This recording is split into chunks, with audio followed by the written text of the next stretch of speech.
This is resetting the oil maintenance light on a 2020 Honda Accord.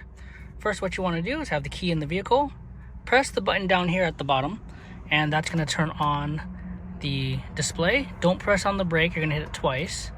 That's going to bring on the lights all on the dash and the information.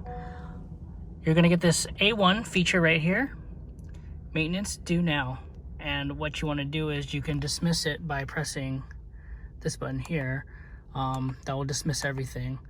You can cycle through and then you can see already the oil life reset will pop up here. But if you can't get to it, what you want to do is you want to scroll into this menu here by hitting the home button, scroll over to maintenance, press the button inward, and you press it, oil life will come up. To reset it, what you want to do now is hold this down. So hold this down. Once you hold it, items 5 only, 4 only. So you have all these different items that you need to do, all due items.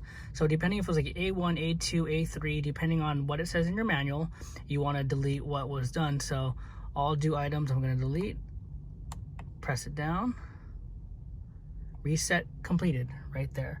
Oil life 100%. So oil life is a B if you get that. There's also like the tire rotation and everything else, but that now has been reset. And that's how you reset the oil maintenance light on a 2020 Honda Accord.